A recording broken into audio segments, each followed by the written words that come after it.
ನಿಶ್ಶಬ್ದದ ದಾಳಿ ಅದೆಷ್ಟು ಭಯಂಕರವಾಗಿರುತ್ತೆ ಅಂದರೆ ಅದು ಅನುಭವಕ್ಕೆ ಬರೋ ಅಷ್ಟರಲ್ಲಿ ಅವನತಿಯ ಅಂಚಿಗೆ ಬಂದು ನಿಂತಿರುತ್ತೆ.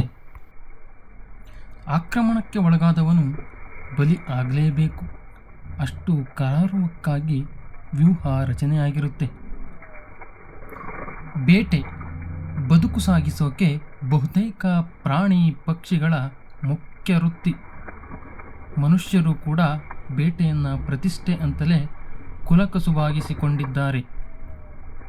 ಮನುಷ್ಯ ತನ್ನ ಬುದ್ಧಿಬಲದಿಂದ ಹಂಟಿಂಗ್ ಮಾಡೋಕೆ ಅಂತಾನೆ ಸಾಕಷ್ಟು ಆಧುನಿಕ ಉಪಕರಣಗಳನ್ನು ಬಳಸಿಕೊಂಡು ಸುಲಭವಾಗಿ ಬೇಟೆಗಳನ್ನು ತಮ್ಮ ಸುಳಿಯಲ್ಲಿ ಸಿಲುಕುವಂತೆ ಮಾಡ್ತಾನೆ.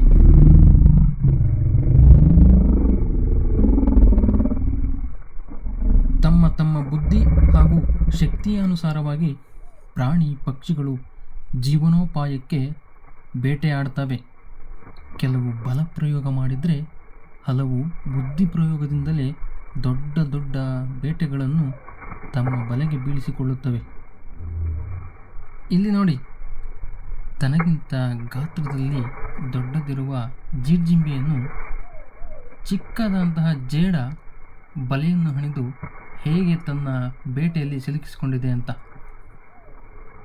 ಇಲ್ಲಿ ಜಿರ್ಜಿಂಬೆ ಜೇಡಕ್ಕಿಂತ ಬಲಶಾಲಿ, ಆದರೆ ಜೇಡ ಅದರ ಬುದ್ಧಿವಂತಿಕೆಯಿಂದ ಹೆಣೆದಿರುವ ಬಲೆಯಲ್ಲಿ ಜಿರ್ಜಿಂಬೆ ಸುಲಭವಾಗಿ ಸಿಕ್ಕಿಕೊಂಡಿದೆ. ಬಲ ಇಲ್ಲಿ ಕೆಲಸಕ್ಕೆ ಬರಲ್ಲ.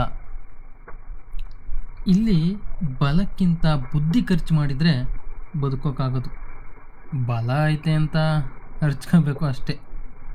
ಅವನು ಬಲಹೀನ, ಸಣ್ಕಿದ್ದಾನೆ, ಅವನಿಂದ ಏನಾಗಲ್ಲ ಅಂತ ಯಾರನ್ನು ಯಾವುದನ್ನು ಅಲ್ಲಗೆಳೆಯುವಂತಿಲ್ಲ.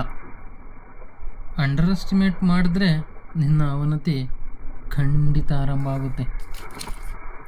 ಈ ನಿಸರ್ಗದಲ್ಲಿ ಬದುಕಬೇಕು ಅಂದರೆ ನಿತ್ಯ ಹೋರಾಟ ಮಾಡ್ತಲೇ ಇರಬೇಕು. ಹೋರಾಟ ನಿಲ್ಲಿಸದೆ ಮುಗೀತು ನಿನ್ನ ಕತೆ.